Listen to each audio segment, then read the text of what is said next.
Baik, judul pelajaran kita untuk bab yang akan kita pelajari ini adalah membangun solidaritas sosial, belajar dari ajaran Yesus Kristus. Sudah dicatat? Membangun solidaritas sosial, ya, membangun solidaritas sosial, belajar dari ajaran Yesus Kristus. Nah, kita akan mulai pelajaran kita hari ini dari sebuah kisah yang dituliskan oleh Lukas. Catat dari Lukas 4. Lukas 4 ayat 16 sampai 19 ya. Lukas 4 ayat 16 sampai 19. Oke, kita akan baca. Satu orang aja yang baca ya. Sir minta tolong yang baca Matthew Jane Kenneth. Ayo dibaca. Ia datang ke Nazaret tempat ia dibesarkan, dan menurut kebiasaannya pada hari Sabat, ia masuk ke rumah ibadah lalu berdiri hendak membaca dari Alkitab. Kepadanya diberikan kitab Nabi Yesaya, dan setelah dibukanya, ia menemukan nas di mana ada tertulis, Roh Allah ada padaku oleh sebab ia mengaruniai aku untuk menyampaikan kabar baik kepada orang miskin, dan ia telah mengutus aku untuk memberitakan pembebasan kepada orang-orang tawanan dan penglihatan bagi orang-orang buta, untuk membebaskan orang-orang yang tertindas, untuk memberitakan tahun rahmat Tuhan telah datang. Oke, terima kasih Kenneth sudah baca. Jadi pada hari Sabat ketika Yesus sedang berkhotbah, ya, yang Yesus katakan bahwa dia datang untuk menyampaikan apa? Kabar baik. Kepada siapa? Orang-orang miskin. Terima kasih. Kepada orang-orang miskin, ya.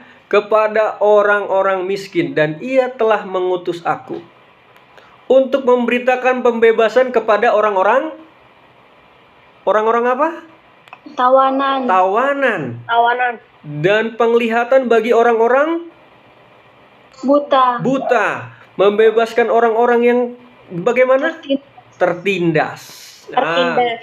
Jadi kalau kita lihat kedatangan Yesus saat dia datang ke dunia, dia bukan datang untuk bergaul dengan orang kaya.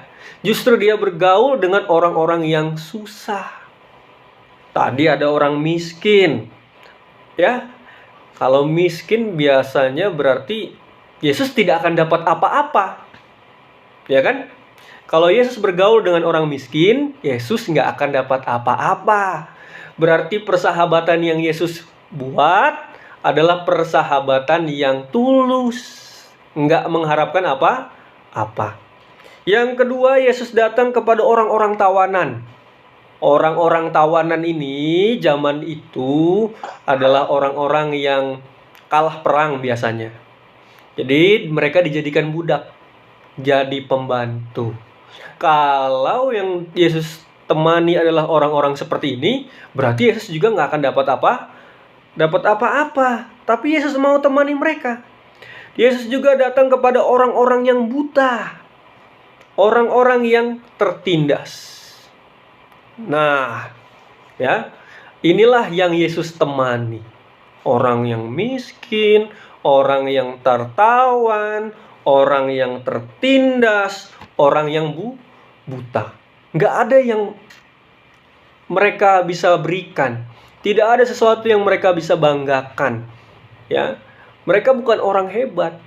Mereka malah orang yang susah. Tapi Yesus mau temani. Oke, sebenarnya pelajaran kita ini sambungan dari pelajaran yang kemarin, semester lalu. Kita sudah belajar tentang solidaritas. Oke, Sir mau tanya. Ya, memang mungkin Sir belum kasih tahu ya artinya solidaritas. Tapi kalau menurut kalian, Sir mau tanya ke Kimberly. Menurut Kimberly, apa artinya solidaritas? Gimana? Menurut Kimberly apa artinya solidaritas? Bebas jawab apa juga. Mempererat apa ya? Solidaritas itu kayak Bangun persahabatan atau? membangun lebih pererat persahabatan gitu, Sir. Oke, terima kasih Kimberly. Ser mau tanya ke Tamado. Aku aja, Sir. Oh, siapa? Rehuel. Menurut Rehuel apa artinya solidaritas? Solidaritas itu kayak setia kawan. Setia kawan. Oke, terima kasih ya Rehuel. Coba Andrew. Oh, dia hobi sekali pakai background dan filter ya. Lucu soalnya. Oke, menurut Andrew apa artinya solidaritas? Membantu teman. Membantu teman. Oke. Kalau menurut Yehezkiel Torang apa artinya solidaritas? Ini Yehezkiel Simanjuntak ya? Halo Yehezkiel? Kemana Yehezkiel? Oke lah, berikutnya Harry. Nah, mereka lagi seru-seruan itu filter Zoom ya. Halo Harry. Saling membantu maupun susah dan senang. Oke, saling membantu, susah dan senang. Nathan, oke. Kalau menurut kamu Nathan, apa artinya solidaritas?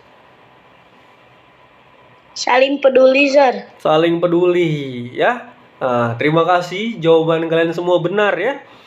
Jadi, membangun persahabatan, pertemanan, ya. Ada tadi apa lagi yang Rehwell bilang tadi? Setia kawan. Setia kawan, ya.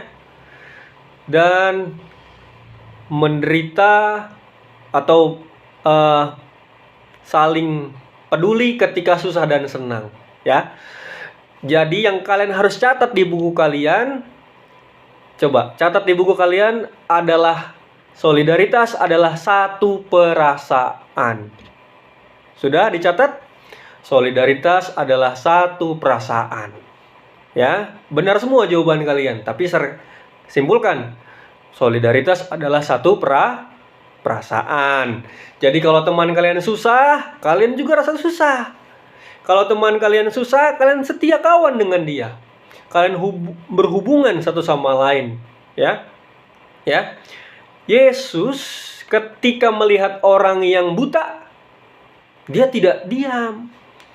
Dia datangi, Yesus temani orang buta, lalu Yesus sembuhkan. Ketika Yesus ketemu dengan orang-orang miskin, Yesus nggak jauhi, dia miskin, saya nggak mau temani. Enggak, Yesus menemani orang-orang yang miskin. Ketika Yesus melihat orang yang tertindas, Yesus nggak biarin, cuek aja lah, biarin, itu mah urusan dia. Enggak, Yesus ketika melihat orang yang tertindas, dia tolong orang itu supaya dia tidak ditindas. Satu perasaan. Jadi kalau ada teman kamu yang menderita, teman kamu yang susah, kamu tolong, ya. Itulah solidaritas. Dan ketika Yesus datang ke dunia, Yesus yang dia lakukan adalah yang pertama kali mengerjakan solidaritas, ya, membantu orang, ya. Dari pertama kali Yesus melayani, Yesus lakukan membantu orang lain. Oke. Nah, sekarang kita mau lihat satu cerita yang dituliskan di Alkitab. Lukas 10, masih buku yang sama ya. Lukas 10 ayat 25. Lukas 10 ayat 25 sampai 37. Ayatnya ada banyak, kita baca ganti-gantian, ya. Pada suatu kali berdirilah seorang ahli Taurat untuk mencobai Yesus. Katanya, "Guru, apa yang aku perbuat untuk memperoleh hidup yang kekal?" Jawab Yesus kepadanya, "Apa yang tertulis dalam hukum Taurat? Apa yang kau baca di sana?" Jawab orang itu, "Kasihilah Tuhan Allahmu dengan segenap hatimu dan dengan segenap jiwamu, dan dengan segenap kekuatanmu dan dengan segenap akal budimu, dan kasihilah sesama manusia seperti dirimu sendiri. Kata Yesus kepadanya, jawabmu itu benar, perbuatlah demikian, maka engkau akan hidup.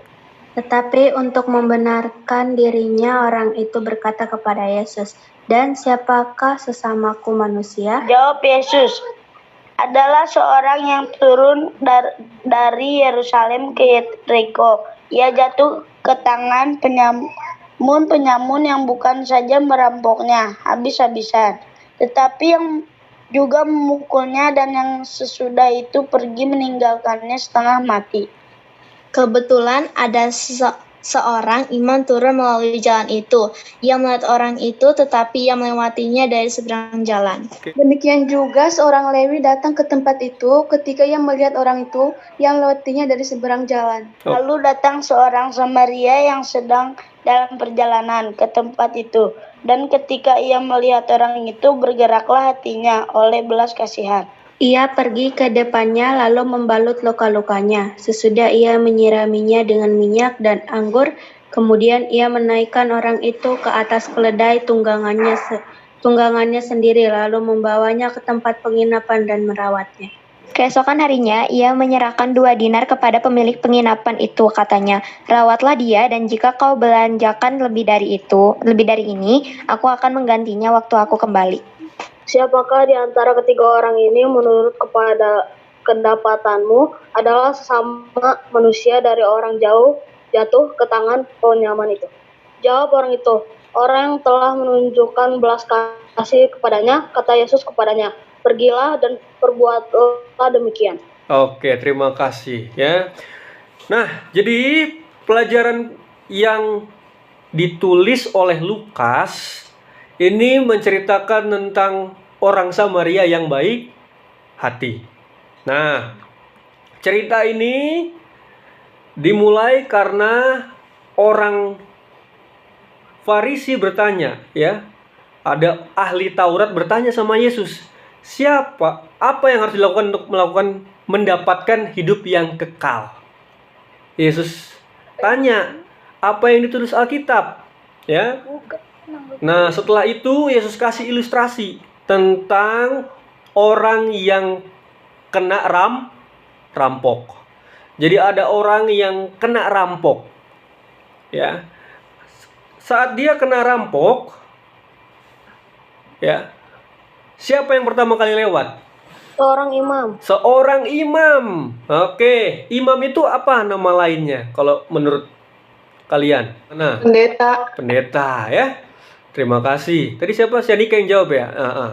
Jadi bisa dibilang imam itu pendeta. Nah, kita lihat nih ayat ke berapa itu? Coba bentar ya. Ayat 31 ya. Nah, coba sama-sama kita lihat ayat 31.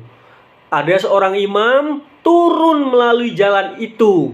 Ia melihat orang itu, tetapi ia melewatinya dari seberang jalan. Nah, tadi sudah kita sepakati bahwa imam itu adalah seorang pendeta. Ya, seorang pelayan Tuhan. Kalau di zaman sekarang ini. Dia turun melalui jalan itu. Nah, Lukas tuliskan kata turun, ya. Coba kalian lihat di situ ada kata turun. Turun itu benar-benar turun. Jadi kota Israel itu, kota Yerusalem itu bentuknya bukit. Kalau kalian nonton film Tuhan Yesus, pasti banyak cerita yang menggambarkan bentuk kota mereka tinggal, tempat mereka tinggal bentuknya begini, bukit. Nah, bisa bayangin bukit kan ya? Sudah terbayang ada bukit. Di atas itu, yang paling atas itu, apa kira-kira? Bangunan apa yang paling tinggi? Yeriko. Iya, maksud saya, bangunan yang paling tinggi adalah Bait Suci. Jadi, ya kenapa Bait Suci? Karena Bait Suci kan mulia, dikuduskan buat mereka. Mereka sangat menghormati Bait Suci, makanya mereka taruh Bait Suci di atas. Turun itu berarti benar-benar turun bukit. Ya, turun dia. Perjalanannya turun ke rumahnya. Karena rumahnya di bawah, tapi bait suci di atas. Nah, ketika dia turun, berarti dia habis melayani. Kalau dia turun, berarti dia baru saja pulang dari bait suci.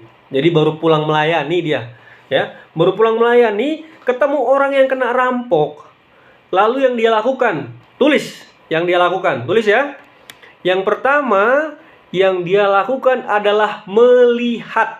Sudah ditulis melihat? Oke. Yang kedua adalah melewati. Ya. Ada dua yang dilakukan oleh imam. Apa yang dilakukan oleh imam? Melihat dan melewati. Udah dilihat, tapi cuman lewatin. Oke, orang kedua yang lewat siapa? Yang kedua, orang Lewi. Kalau bisa dibilang orang Lewi itu diakon-diakon. Ya pokoknya yang melayani juga di gereja, tapi bukan pendeta. Lalu apa yang dilakukan? Yang pertama tulis. Yang pertama adalah datang ke tempat itu. Ya, datang ke tempat itu. Yang kedua melihat.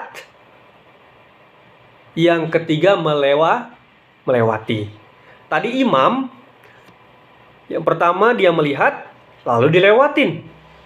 Kalau Lewi lebih banyak. Apa aja tadi? Datang ke tempat melihat, melewati. Terima kasih ya.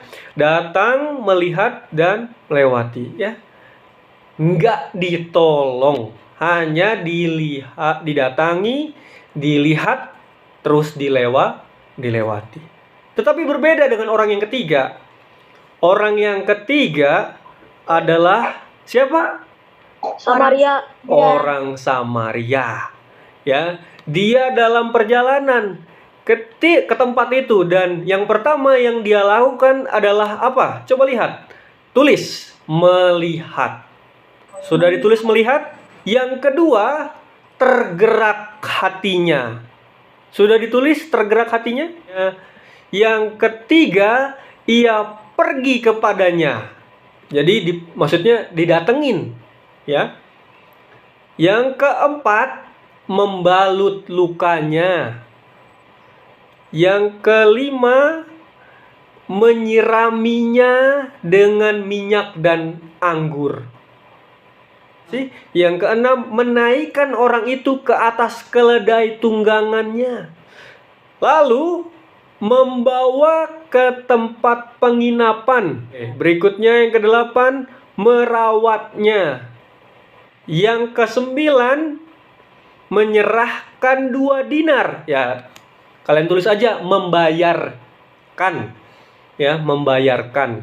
Ke-10, kalau ada yang kurang, dia akan ganti. Ya. Nah, jadi orang Samaria ini jauh lebih banyak daripada imam dan orang Lewi. Yang dia lakukan jauh lebih banyak. Orang Lewi, imam yang dia lakukan berapa? 2. Hal. Melihat dan melewati. Orang Lewi berapa hal yang dia lakukan? 3. Datang, melihat, melewati. Sedangkan orang Samaria ini banyak hal yang dilakukan. Ada 10 bahkan. Nah, kalau dilihat, ini sebenarnya kalau saya belum tentu mau lakukan. Kenapa? Karena ngerepotin mungkin ya. Ngerepotin. Yang pertama, yang sangat membedakan dibanding sama imam, yang bedain adalah dia ini tergerak hatinya. Jadi hatinya tidak hanya dilihat doang, wah kerampokan, enggak, tapi hatinya juga tergerak. Lalu yang dia lakukan adalah membalut lukanya. Nah, kalau kalian lagi perjalanan seperti orang Samaria ini, kira-kira kalian bawa ini enggak? Apa ya? Kalau membalut pakai apa? Kain kasa. Pakai kain kasa ya. Tapi menurut kalian orang Samaria ini bawa kain kasa enggak? Enggak mungkin ya jalan-jalan bawa kain kasa. Kalau nggak ada kain kasa pakai apa dong? Baju. Pakai bajunya. Jadi bajunya bisa aja baju yang dia pakai dia robek. Atau enggak bajunya gantinya, baju gantinya, ya mungkin dia bawa 2 baju kali ya, dipakai. Ya. Jadi dia korbankan bajunya untuk merawat orang ini. Lalu dia juga setelah itu menyiraminya dengan minyak dan anggur. Kalau anggur biasanya buat apa kira-kira? Perjamuan. Iya, tapi kalau kamu di zaman itu kan orang Samaria nggak ada perjamuan. Kira-kira buat apa coba? Hayo. Kira-kira. Kalau anggur biasanya dipakai buat Minum. Ya. Jadi anggur biasanya dipakai buat minum. Ya mungkin dia adalah seorang pemabuk. Makanya dia bawa anggur buat minum. Tapi harusnya dia pakai buat minum, dia malah pakai buat nolong orang ini. Kira-kira kenapa pakai anggur buat ngelap luka? Ada yang tahu? Kenapa? Mungkin karena tidak ada air. Iya. Makasih ya. Bisa juga jawabannya adalah karena anggur itu mengandung Alkohol. alkohol, ya. Anggur yang harus dia minum tapi dia kasih buat tolong orang itu. Berikutnya dia naikkan ke atas keledai. Kalian pernah lihat keledai? Mungkin di TV, di YouTube kali ya. Jadi keledai itu besar atau kecil? Besar. Keledai itu kecil. Kecil. Jadi keledai itu hanya muat buat 1 orang. Kalau orang yang kerampokan ini naik keledai, orang Samarianya gimana? Jalan. Jalan Dibawa kaki. dengan bawa keledainya. Iya. Kalau udah nolong orang jalan kaki, belum tentu kita mau. Setelah itu dibawa ke penginapan, dibayar lagi. Bukan siapa-siapa tapi ditolong. Nah, jadi dari pelajaran yang ditulis oleh Lukas, kita belajar bahwa kita harus menolong orang siapapun itu dalam keadaan susah. Ya, kita harus punya jiwa solidaritas. Ya, karena Tuhan Yesus suka kita melakukan perbuatan-perbuatan solidaritas, menolong orang lain. Nah, pelajaran kita belum selesai, tapi kalian catat itu, nanti kumpulkan di Google Classroom ya. Kirim nanti ke Google Classroom catatan kalian yang sudah kalian catat itu. Oke, waktunya sudah habis. Kita akan tutup dengan berdoa.